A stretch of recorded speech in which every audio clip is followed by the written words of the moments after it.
કાર્યવાહી કરી છે।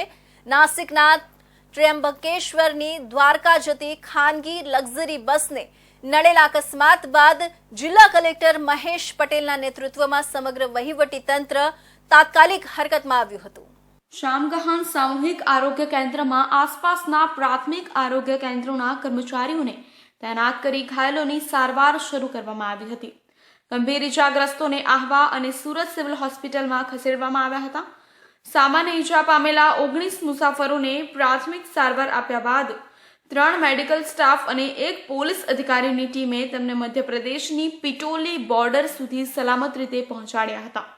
આ રાહત અને બચાવ કામગીરીમાં ઉત્કૃષ્ટ કામગીરી બદલ સુરત રેન્જના આઈજીપી પ્રેમવીર સિંહે સુરક્ષા કર્મીઓને ₹50,000નું ઇનામ અને પ્રશંસાપત્ર એનાયત કર્યા હતા।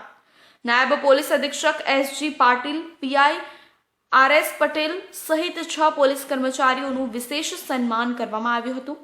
વહીવટી તંત્રએ અકસ્માતમાં મૃત્યુ પામેલા લોકોના મૃતદેહને મધ્યપ્રદેશ મોકલવા માટે પણ વાહનની વ્યવસ્થા કરી હતી।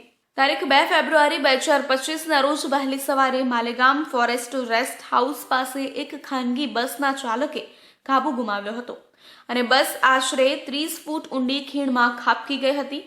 બસમાં કુલ 51 મુસાફરો હતા, જેમને ગંભીર અને નાની મોટી ઈજાઓ પહોંચી હતી।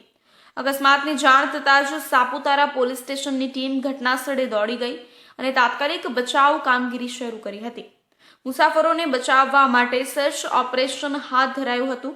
ઇજાગ્રસ્તોને તાત્કાલિક નજીકની હોસ્પિટલમાં ખસેડવામાં આવ્યા હતા અને ગંભીર રીતે ઘવાયેલા લોકોને વિશેષ વાહન વ્યવસ્થા કરી અલગ અલગ હોસ્પિટલમાં મોકલાયા હતા।